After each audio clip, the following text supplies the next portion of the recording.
Today is another milestone day. It's officially 6 weeks that I've been off medications, and I'm feeling better and better every day for sure. I've noticed a lot of changes that I've talked about along the way, and one thing that I do every morning when I wake up is check my phone, and I think a lot of people probably do that.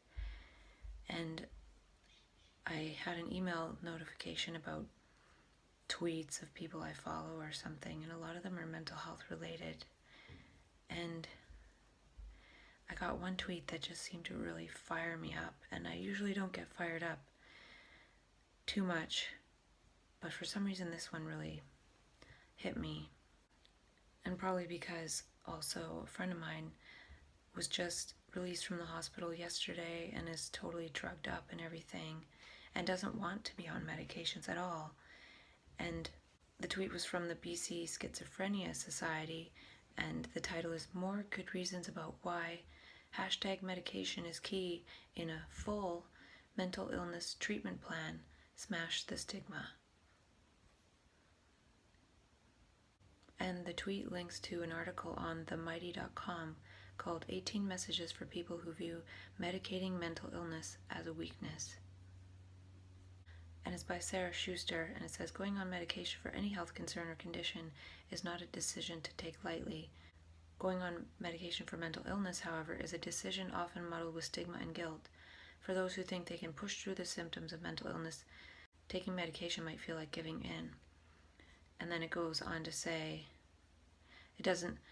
medication certainly doesn't have to be a part of everyone's mental illness recovery, but making an important decision like how to best manage your mental illness, shame and stigma shouldn't be a factor.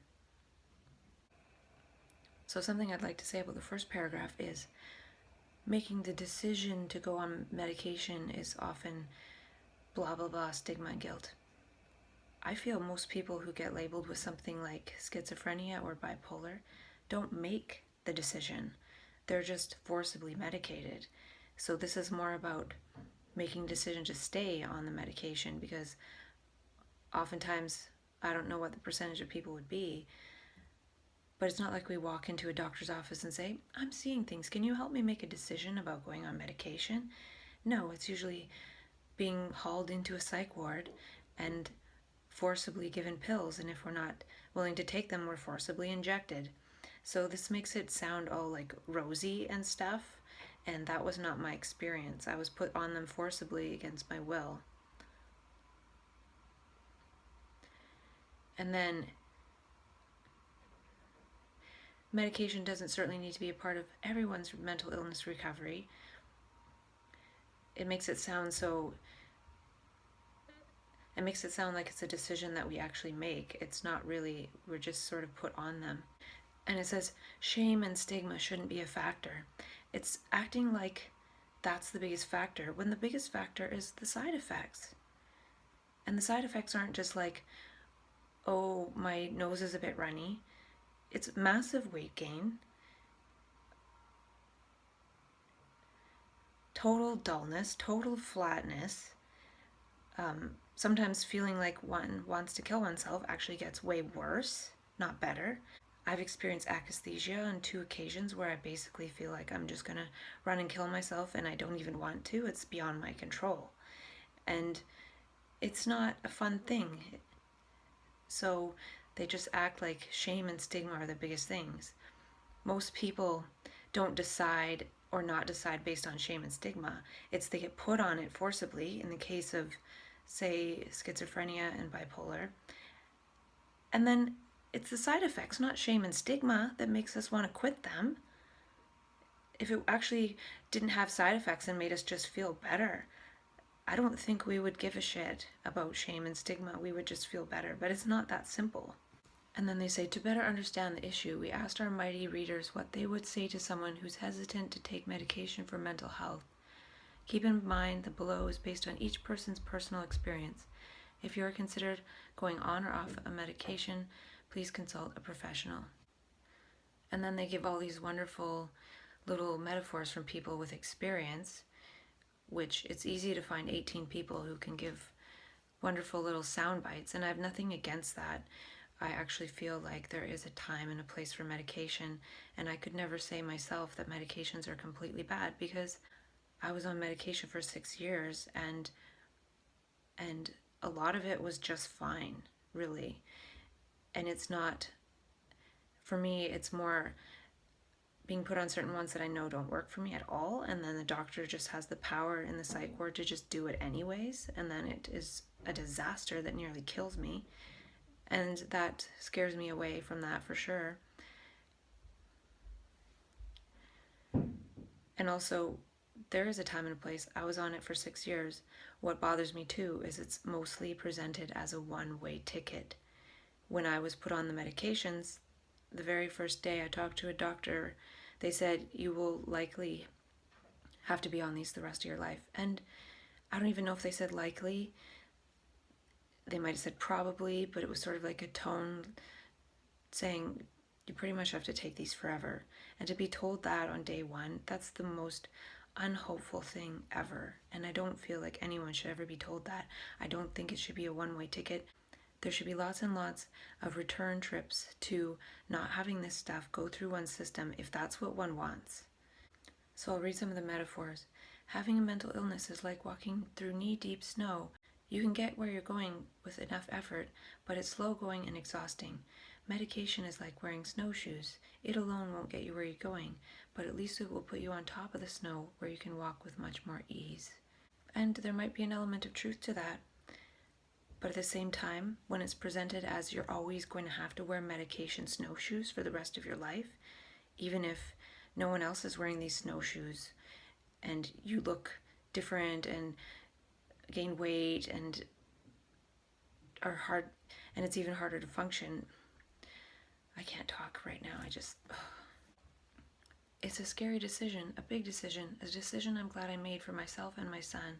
We're different people now thanks to medication. For us, it was worth the risk.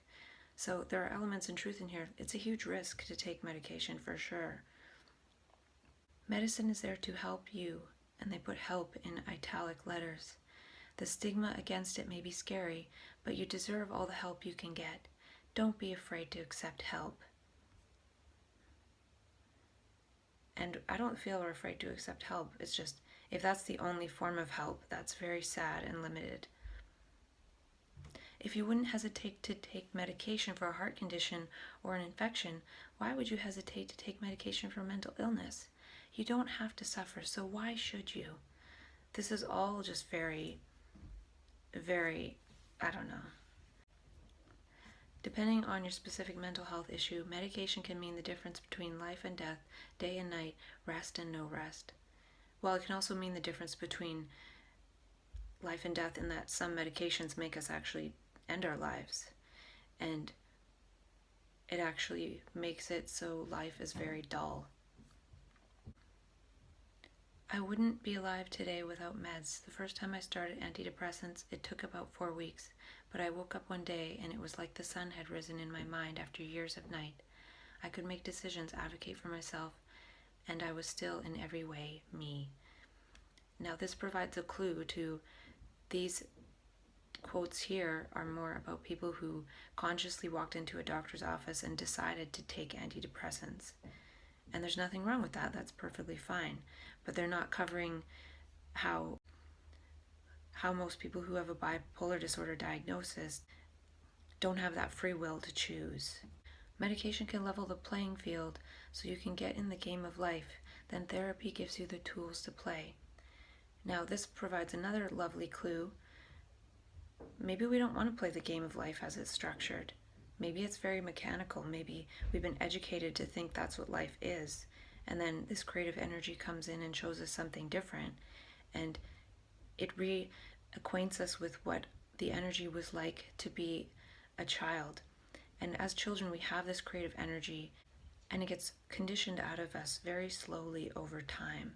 So we don't even really notice. It's like a frog slowly being boiled in water. They don't jump out because they don't notice. So then when we get reacquainted with this creative energy, at least in bipolar, we feel alive again, we feel free, we feel like adult children. So then when that energy starts to dissipate, and we're getting pulled again into the structures of society, we know what we're losing. And of course we go kicking and screaming sometimes. If children knew what we were doing to them, they would kick and scream. And some of them are born doing that now. And another thing, therapy gives you the tools to play. Well, in the country I'm from, medications are often provided by government funding and healthcare and stuff, but there's no therapy provided. If one wants therapy, one has to pay out of one's own pocket. At least talk therapy. There's like rec therapy and different forms of therapy for sure, but it's very contrived in what is allowed. It's not self-directed. And then this one says, I was on medication after medication, one after another, for many years, but I've been medication free for about 10 years now. But what do they have to lose by giving the medication a chance? Whether you choose to take medication or be medication free, without saying yes the first time, it's hard to make an informed decision. And another point to that is we aren't allowed to make informed decisions. A lot of times it's just forced decision. It's enforced decision, not informed decision. Even right now, I've been off medication for 6 weeks, and I'm afraid to tell people because all their fears will come in and be projected on me. The worst side effects you might experience, or the most hate-filled judgment you might be subjected to, could be nothing compared to feeling helpless, hopeless, and tortured for the rest of your life, or even worse, losing your life before it's time. While the worst side effect of medication is losing your life before it's time, many people die because medication side effect is suicide. You don't break an ankle and keep walking on it. You use a crutch so it can heal. Medicine can be a crutch until you're strong enough to heal on your own. And that sounds wonderful. It makes it sound like, oh, you just need it until you can heal on your own. But it's not often presented that way, at least with things like bipolar and schizophrenia. It's you need to take these for the rest of your life, not, oh, this will be a temporary crutch until you get to a place where you can heal. And medication is a crutch. It's a crutch for ego functioning, but the creative energy in bipolar and schizophrenia, so-called labels, is trying to break apart the egos. So it can be a crutch to function, but we still need to move towards this creative energy. And there's so much more I could say about this, but I just wanted to talk about it because it kind of bothered me. And like I said, I'm not against medication. I was on it for many years, but I feel like if one broke an ankle and used a crutch, and then when the ankle was healed, one continued to use the crutch, or use the crutch and just kick the ankle around so it never actually healed, then one is actually going to have a warped structure over time. One is going to be lopsided, and one side of the body is going to be stronger than the other, and it's going to contort everything. So in the same way, using the medication crutch long term isn't good. It's only a crutch. It's not a solution. And I feel like I got to a point where the crutch was definitely an impediment. So I decided to slowly remove the crutch, and now I'm in that place where I don't have the crutch at all, and I feel a lot better. I feel stronger. How would my whole body get strong if I continued to use a crutch for the rest of my life? It's not going to. So being able to walk and be in the world without the medication crutch is actually going to make me stronger, because it's not toxifying my nervous system and dulling me out to things that I need to be seeing and acting on. So it's a very delicate dance, and I could never say, oh, I would have been completely fine if I never took medication. I wouldn't take that back. What I take back, what I'm not cool with, is the whole thought that, oh, this gets worse over time, you need more meds over time, you need med changes over time. I think being on meds temporarily can buy oneself time to sort of be able to walk in both worlds, the world of ego functioning and the world of healing, and then moving towards creativity and those traits and factors that arise when one gets connected with omnipolar consciousness, with trance consciousness, with map consciousness, which is learning from the moment like we did as children. And so we can do that but still have that medication crutch. But when we learn enough, it actually just becomes detrimental. And I think that's the point when there starts, and I think one of the clues to that is when one starts to have relapses. It's like, okay, well, you've had this crutch long enough. The body doesn't like this anymore. It would be like using a crutch for so long and then realizing, wow, I've weakened my body so much because I'm using this crutch. So I need to get rid of the crutch so I can be strong. But that's a very delicate process. And the thing that I don't agree with is not having 10 different ways that one can be supported to remove the crutch if they don't want it anymore, or if they want to try walking without the crutch. And even if it doesn't work, that should be one's own decision. And even if it doesn't work and then one goes back on medications for 2 to 5 years and they want to try again, that should be their own decision. And not only that, it should be supported. A lot of people don't successfully remove the crutch because there's not all these supports to help one get off the crutch. There's a million ways to get on the meds, and there's like 0 ways out.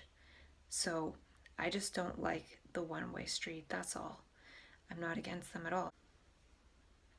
I think it's necessary according to where we are in consciousness as a humanity. And I have a lot more to say, but today I'm driving down to a different part of California for 2 hours to return the electric car to my friend. And so I might actually talk to myself on audio on the way down. I could spend the time singing and just enjoying, but I feel like I just want to speak about stuff, so I probably will.